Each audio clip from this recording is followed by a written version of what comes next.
Bonjour à tous. On a beaucoup parlé d'eux en 2021, de la Chine aux États-Unis, en passant par l'Allemagne ou encore l'Australie. Ils ont été absolument partout, toujours plus nombreux, toujours plus forts, toujours plus destructeurs, les phénomènes météorologiques.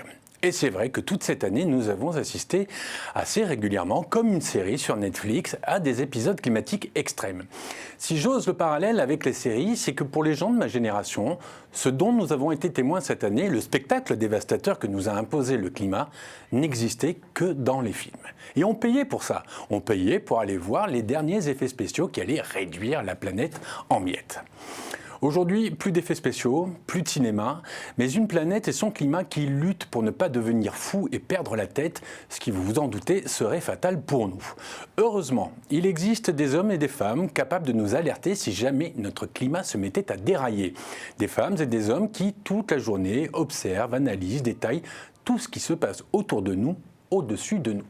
Alors, souvent très discrets, ils sont en train de devenir, comme le sont devenus les médecins avec la pandémie, ceux dont la parole est de plus en plus écoutée pour tenter de comprendre et prévenir les caprices du temps.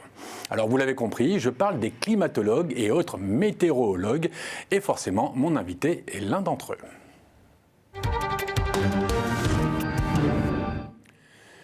Mathieu Sorel, bonjour. Vous êtes climatologue chez Météo France et vous avez été en charge notamment du bilan 2021.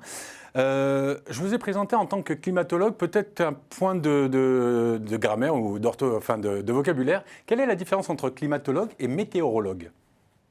Bonjour. Alors le Bonjour. climatologue s'intéresse au suivi climatique, c'est-à-dire qu'il va regarder le temps qu'il a fait dans le passé. Et puis, il va aussi se projeter dans le futur avec ce qu'on appelle les projections climatiques, donc essayer de prévoir le climat dans les dizaines d'années qui vont suivre.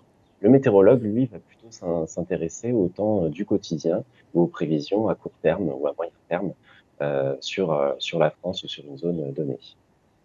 Donc en fait, on débute météorologue et on finit climatologue, c'est ça ? C'est pas vraiment ça, ça dépend des aspirations de chacun, on va dire. Alors, je le disais, vous avez été en charge de faire le bilan de l'année 2021 pour Météo France, entre autres. Et j'ai repris, alors il y a plusieurs pages, hein, c'est un travail fastidieux que vous avez fait et très complet, mais j'ai repris saison par saison et on va revenir sur ce que vous avez écrit, vous et vos équipes.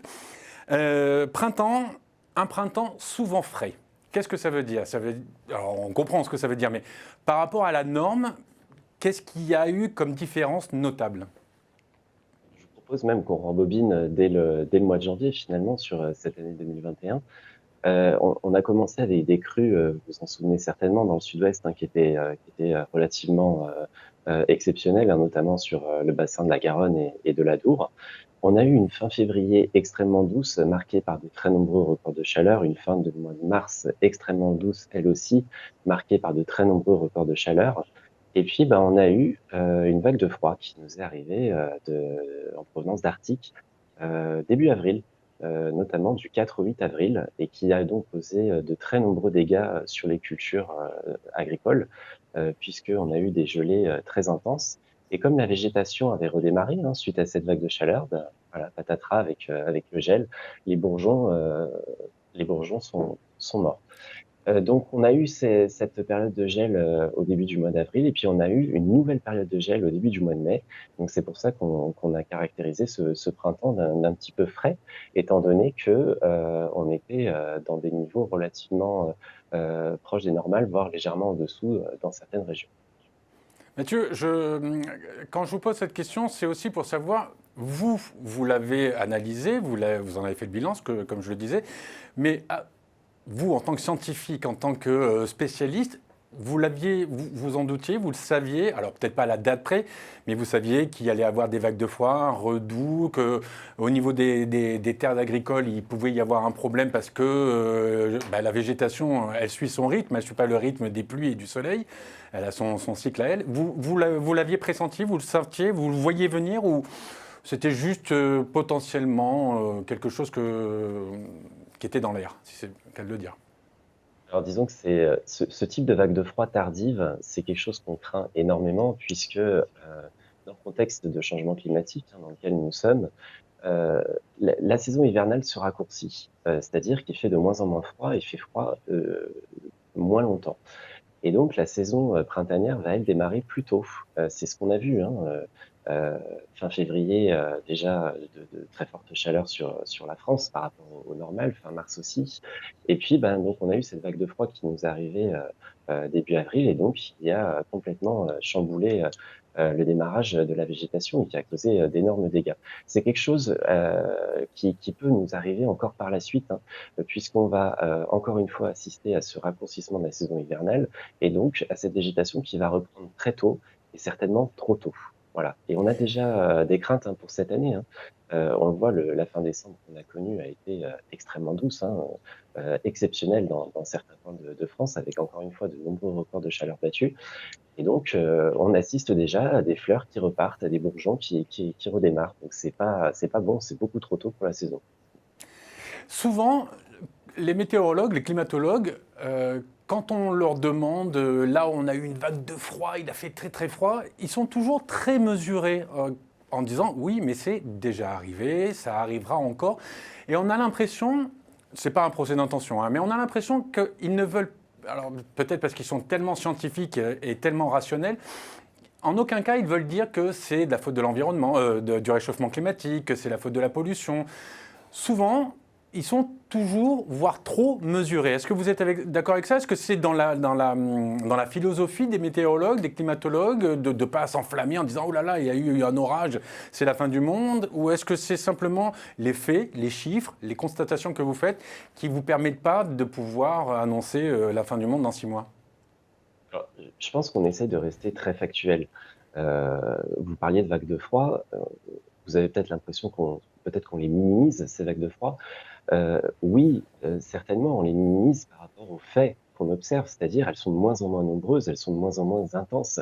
Je renverserais peut-être plus le problème. Les médias s'emballent relativement vite pour une vague de froid qu'on appellerait nous juste un petit pic de froid, mais qui n'est rien par rapport à ce qu'on a connu par le passé. Des moins 20 degrés à Paris, il y a peu de chances qu'on en reconnaisse encore. La Seine gelée, c'est quasi improbable qu'on le reconnaisse de nos jours. La mer du Nord gelée à Dunkerque, il paraît très compliqué de revoir ça un jour. Donc je pense que c'est plutôt, je pense que nous sommes plutôt terre à terre et à mon avis plutôt en phase avec les faits tels qu'on les a observés dans le passé. Alors, votre réponse m'amène donc à la question suivante. Quel est l'événement, le phénomène climatique extrême? Alors quand on parle de phénomène climatique extrême, vous donnerez mieux que moi la définition, à la différence des phénomènes climatiques classiques, qui cette année vous a, même si vous êtes rationnel, même si vous gardez les pieds, vous restez terre à terre, quel est l'événement qui vous a vraiment impressionné, voire même inquiété, vous vous êtes dit, oula, quand même, là on commence à atteindre des choses qui sont vraiment, vraiment anormales? Alors moi, l'événement en 2021 qui m'a inquiété et qui m'a même choqué, c'est les 49,6 que nous avons enregistrés au Canada, en Colombie-Britannique. Donc nouveau record absolu de chaleur au Canada, qui a été pulvérisé de plusieurs degrés. Et l'ancien record était, il me semble, de 43 degrés. Donc vous voyez qu'on a franchi un saut énorme. Il faut vraiment se rendre compte de cette valeur de 49,6. On est quasiment à 50 degrés au Canada. On est quand même à des latitudes relativement élevées. C'est une valeur qui est absolument incroyable et que je pense personne n'était préparé, n'aurait misé 1 euro là-dessus cette année. Donc c'est pour vous donner aussi un ordre de grandeur, 49,6 c'est le record national du Maroc. Je pense que ça remet quand même pas mal les choses Ah oui, en effectivement, oui. perspective. Voilà. C'est des choses malheureusement auxquelles il va falloir qu'on s'attende dans les prochaines années, c'est-à-dire des pays qui vont battre leurs records, qui vont pulvériser leurs records de plusieurs degrés. C'est un petit peu ce qui nous est arrivé, nous, finalement, en 2019, hein, quand on est Mm. passé à 46 degrés sur la France. Certaines villes, comme Montpellier, ont explosé là aussi leur précédent record de plusieurs degrés. C'est des phénomènes absolument incroyables, enfin, euh, très, très, très, très forts, très marqués, et qui, malheureusement, devraient se répéter dans le futur en lien avec le changement climatique dans lequel nous sommes. Qu'est-ce qui vous inquiète le plus, le froid ou la chaleur? Au-delà, dans le contexte où on n'est pas dans des normes et dans des températures normales, hein, bien sûr. Bien sûr, ouais. La chaleur, bien évidemment, parce que c'est quand même l'impact sanitaire d'une canicule est colossal. Et puis surtout, on est encore mal adapté à pouvoir vivre dans un climat beaucoup plus chaud. D'autant plus qu'on voit les choses vont très vite, hein. Chaque année, on bat sans cesse des records de chaleur, etc. Donc, il faut quand même bien s'y préparer. Et je pense que c'est vraiment ce phénomène de chaleur qui sera le plus inquiétant. Alors, en préambule, je le disais, pour les gens de ma génération, les phénomènes auxquels on a assisté, moi, celui qui me vient en tête, effectivement, il y a eu le pic de chaleur. C'était le principe d'un dôme de chaleur, hein, c'est ça, oui, vague de froid, vous l'expliquerez mieux que moi. Moi, c'est la catastrophe en Allemagne avec des champs entiers qui se sont effondrés. Je le disais en préambule, pour les gens de ma génération, on voyait ça que dans les films. Et là, je voudrais vous montrer quelque chose qui a eu lieu il y a 15 jours au large des côtes israéliennes. Alors, ça s'appelle une trombe marine. On va le voir à l'écran. Ça, par exemple, on le voyait dans 2022, la fin du monde, enfin ce que vous voulez. Mais on a l'impression que c'est un effet spécial. Ça aussi, ce sont le genre c'est une tornade, ça, hein. Enfin, vous allez m'expliquer. Ça, il faut s'attendre à le voir régulièrement sur nos plages. Alors, sachez qu'on observe déjà des trombes marines en France, hein. On en observe, je ne vais pas dire relativement régulièrement, mais de temps en temps, sur les côtes méditerranéennes notamment, hein, au large du Var, des Alpes-Maritimes ou près de la Corse aussi. Donc, ce qu'on appelle une trombe, c'est ce que vous voyez, hein, une espèce de tornade, mais sur une surface maritime. Et on parle de tornade lorsqu'elle est sur une surface terrestre. Donc c'est quelque chose qu'on observe d'ores et déjà, hein, très près de chez nous, comme je l'ai dit, sur les côtes méditerranéennes notamment. Et puis on a aussi des tornades chez nous, en France, hein. Vous vous souvenez très certainement de la tornade de Homo, hein, qui avait eu lieu en 2008, les souvenirs sont bons. Donc c'est un phénomène qui n'est pas exclusivement réservé aux États-Unis, qui n'est pas exclusivement réservé en Israël, même si aux États-Unis, bien évidemment, ces tornades sont beaucoup plus violentes, puisque la configuration météorologique fait que on a des tornades beaucoup plus grosses, beaucoup plus durables et beaucoup plus dévastatrices. Alors là, on parlait de ce qui s'est passé en 2021 avec des phénomènes extrêmes. Quel est le prochain niveau auquel on n'a pas encore assisté dans la catastrophe qui pourrait arriver? Ça va venir d'où? Ça peut venir de l'Antarctique, de l'Arctique? C'est l'augmentation du volume de la mer. Qu'est-ce qui vous inquiète là, vous? Sur quoi vous êtes attentif pour allez, on va dire les 5-10 ans à venir? Je pense qu'au niveau de la France, ce qui peut nous impacter en premier lieu avec le changement climatique, c'est d'avoir une canicule extrême, comme celle qu'on a connue au mois de juin 2019 et de juillet 2019, hein, avec des températures extrêmement élevées et des records battus dans tous les sens. Je pense que c'est ce qui nous concernera probablement, hein, dans les prochaines années. Et vous avez parlé aussi de l'élévation du niveau de la mer. Effectivement, c'est quelque chose qu'on observe d'ores et déjà, hein, sur nos côtes, hein. L'érosion est très importante dans certaines régions, gagne du terrain. Donc c'est probablement les deux phénomènes climatiques qui devraient attirer notre attention dans les prochaines années. Vous parlez beaucoup de chaleur, ça veut dire que par exemple en Europe occidentale, les grandes vagues de froid, de la neige à Paris, Paris bloqué pendant une semaine à cause de la neige et tout ça, c'est fini? Ou alors si jamais ça arrive, ça va être catastrophe, hein, ça va être démesuré? Alors, c'est vrai que si ce genre de phénomène arrive, on n'y est plus habitué. Donc, on aura oublié nos réflexes, on aura oublié que c'était quelque chose qu'on observait régulièrement avant. On ne saura pas comment gérer cet événement. Il neigera encore à Paris. C'est quasiment indéniable. On aura encore des chutes de neige à Paris. Disons que la probabilité d'occurrence de ces phénomènes, une vague de froid importante sur un pays ou des chutes de neige abondantes, cette probabilité-là diminue au fil du temps, étant donné qu'on est dans un contexte de réchauffement sur la majeure partie du globe. Donc on va avoir une diminution de ces vagues de froid, de ces épisodes neigeux, c'est indéniable. En revanche, euh, il continuera quand même de neiger dans les lieux qui ont déjà de la neige. C'est juste que la probabilité d'occurrence de ce phénomène-là sera moindre dans les prochaines années. Alors, il y a une solution pour ne pas avoir ces problèmes de temps, c'est de modifier le climat, de modifier les nuages, les averses, la pluie. Est-ce que c'est possible? Est-ce que c'est faisable? Alors, les scientifiques sont quand même un petit peu pas très sûrs qu'on puisse modifier le temps aussi facilement. Il y a eu des expériences qui ont été menées effectivement en Chine avec de l'épandage de iodure d'argent pour ensemencer les nuages. Et puis récemment, il y a eu une expérience menée, il me semble, aux Émirats arabes unis avec l'utilisation de drones pour essayer de faire tomber la pluie. Alors visiblement, ça a été une réussite. Euh, bon, c'est quelque chose qui reste encore au stade de balbutiement, j'ai envie de dire. Donc, pour l'instant, dans le monde scientifique, en tout cas, on regarde ça avec un œil très très lointain et un petit peu circonspect quand même.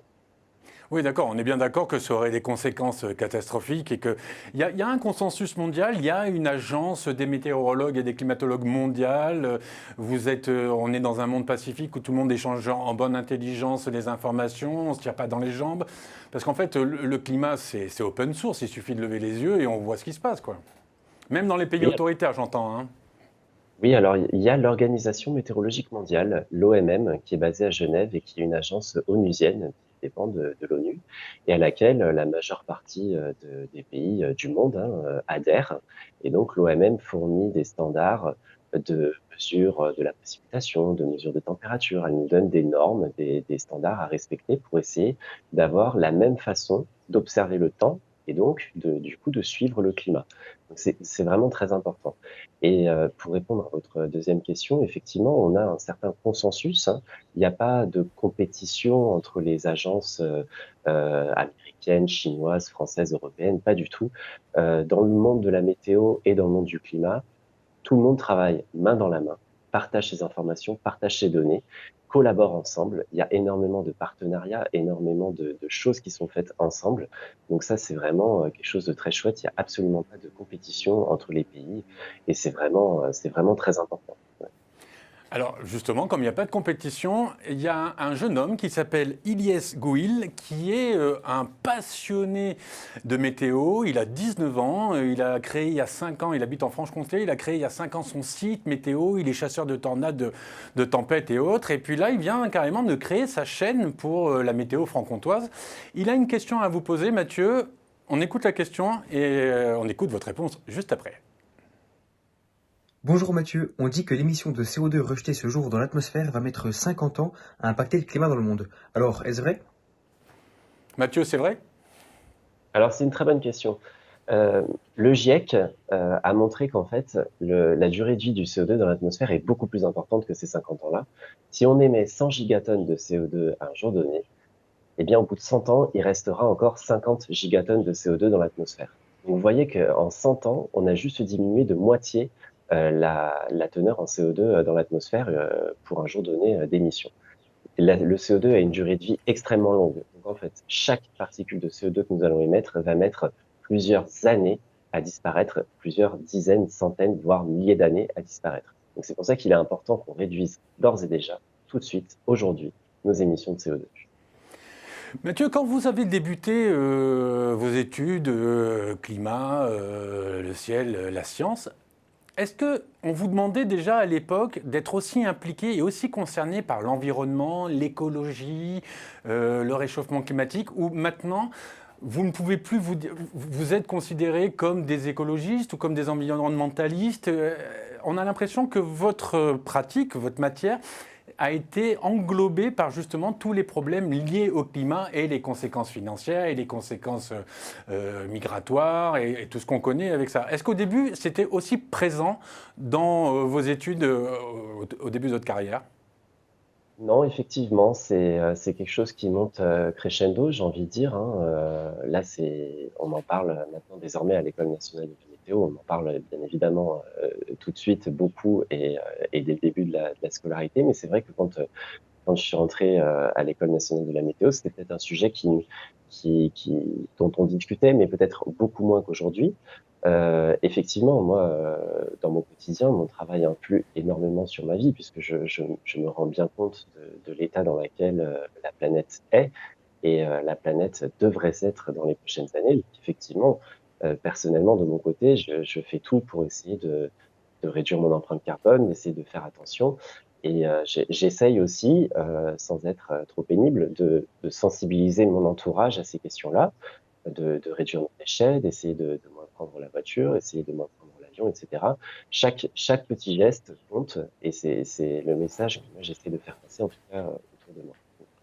Vous avez le sentiment de presque être un lanceur d'alerte? Non, je pense que d'autres climatologues lancent les alertes beaucoup mieux que moi. Je pense notamment au GIEC. Le GIEC est certainement le meilleur lanceur d'alerte sur l'état de notre planète. Le rapport qu'ils ont rendu cet été, au mois d'août, est absolument éloquent sur la situation dans laquelle nous nous trouvons et dans la situation dans laquelle nous nous trouverons aussi dans le futur. Malheureusement, ce rapport n'a pas été beaucoup relayé par les médias, par les politiques. Il a été un peu éclipsé aussi par l'arrivée de Lionel Messi au PSG. On en a assez peu parlé finalement dans les médias, ce qui est extrêmement dommageable, Oui, puisque absolument. c'est une mine d'or, c'est une information que tout le monde devrait connaître. Voilà. Alors, on parlait de politique, de lanceurs d'alerte. On va parler 2 secondes de la COP26 qui a eu lieu fin novembre. J'ai pris un extrait d'un sujet. On écoute et on en reparle juste après. La COP26, la conférence cruciale pour lutter contre le réchauffement climatique, considérée par beaucoup comme celui de la dernière chance, réunira quelques 200 pays. Le gouvernement britannique espère les persuader de faire davantage pour réduire leurs émissions de CO2 et pouvoir contenir le réchauffement en dessus de 1,5 degré Celsius par rapport à l'ère pré-industrielle. Pour les pays africains, ce n'est pas le seul sujet à devoir se retrouver au centre des négociations. L'Afrique attend toujours les 100 milliards de dollars par an promis pour aider les pays en développement à faire face à l'urgence écologique. Aujourd'hui, cette promesse est devenue obsolète, elle n'est plus d'actualité et pourtant les pays développés n'arrivent toujours pas à mobiliser les 100 milliards de dollars par an. Donc notre point de vue est désormais que nous devons aller beaucoup plus loin que les 100 milliards de dollars par an, qui ne sont pas un objectif de l'accord de Paris, parce que dans l'accord de Paris, il est mentionné que les 100 milliards de dollars sont un plancher. Selon l'ONU, les nouveaux engagements climat engagés ces dernières semaines entraînent toujours le monde vers un réchauffement catastrophique de plus 2,7 degrés Celsius.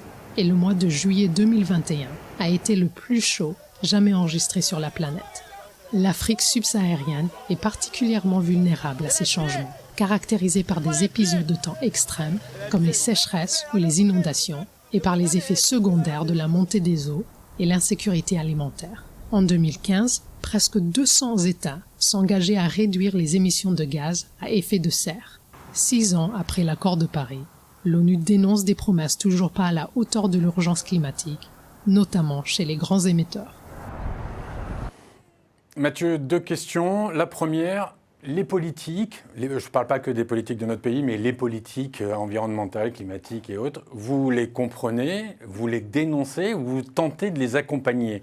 On a conscience, nous, en tant que simples citoyens, du mur qui s'élève face aux politiques pour pouvoir tout gérer en même temps. Vous, quel est votre ressenti? Est-ce que vous pensez qu'ils peuvent vraiment faire mieux? Quelle est votre position par rapport à eux?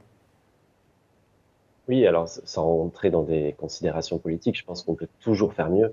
Le constat actuel, c'est que les choses commencent à bouger. Moi, j'ai l'impression qu'on commence à s'emparer un petit peu du sujet, mais on voit que on s'en empare peut-être pas assez, vraiment pas assez même.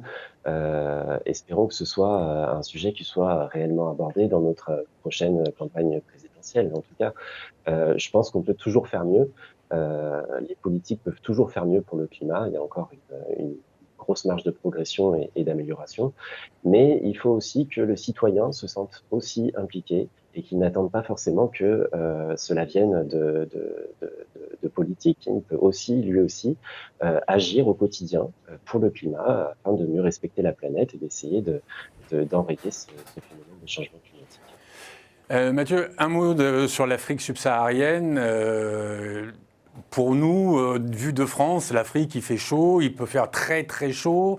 Tout ce qui est mousson, pluie, on voit ça plus vers l'Inde, l'Asie. C'est quoi le gros problème de l'Afrique actuellement, en termes de climat? Alors l'Afrique, il y a des problèmes de sécheresse, notamment dans la région de la Corne de l'Afrique, qui est malheureusement souvent soumise à des sécheresses récurrentes. Il y a ce problème de criquet aussi, invasif dans cette région-là qui entraîne des famines et qui est dû au réchauffement climatique ou qui est en lien avec le climat, les criquets? Alors, les criquets peuvent être influés par le changement climatique par rapport aux hausses ou aux diminutions de précipitations notamment, et puis aux variations de température aussi. Je pense aussi par rapport au climat subsaharien, la côte du Mozambique, par exemple, est elle soumise au cyclone, hein. Il y en a eu un cette année en janvier qui a occasionné des, euh, des cumuls de précipitations colossaux et des inondations catastrophiques dans ce pays avec de très nombreux morts à la clé. Alors l'Afrique, oui, il fait chaud, oui, évidemment, il fait chaud. Il pleut beaucoup près de l'équateur, hein, sur ces régions-là. Et à contrario, en Afrique subsaharienne, on a très peu de précipitations côté namibien, hein, puisqu'on a un désert à ce niveau-là. Voilà. Et un climat un petit peu plus tempéré sur l'Afrique du Sud, notamment sur la partie sud du continent. Mathieu, pour terminer l'émission, j'ose même pas vous poser la question. 2022, on doit s'attendre à quoi? Aussi bien que cette année, un peu moins bien, pire Alors vous n'êtes pas Madame Irma et vous n'avez pas une boule de cristal, mais allez, comment ça va se passer, selon vous? Alors effectivement, on peut pas se projeter sur une année entière. On peut espérer avoir une année finalement entre guillemets aussi clémente que celle qu'on a connue, puisque finalement 2021 avait été une année donc qui finit à plus 0,4 degrés par rapport à la normale 1980-2010. Donc on finit plus chaud que cette normale-là. Mais finalement, c'est une année qui a été un petit peu moins chaude que plusieurs autres années. On termine au 21e rang, hein, des années les plus chaudes en France. Donc on peut espérer une tendance similaire pour 2022. Après, c'est pas forcément gagné malheureusement, hein. On peut très bien se retrouver avec une année comme 2019 qui avait été extrêmement chaude, hein, la plus chaude jamais enregistrée en France. Voilà. Alors bon, tout est enregistré, donc ce que je vous propose, c'est qu'on se retrouve en janvier 2022 et on fait le bilan de 2021 et ainsi de suite, en janvier 2023 et on fait le bilan de 2022 et de 2021 en espérant que tout se passe bien et que le ciel ne tombe pas sur la tête. Mathieu Sorel, merci beaucoup d'avoir participé à l'émission et d'avoir accepté l'invitation. Nous, on se retrouve la semaine prochaine pour un nouveau TLS+. En attendant, comme d'habitude, continuez à vous informer en regardant Télé Sud.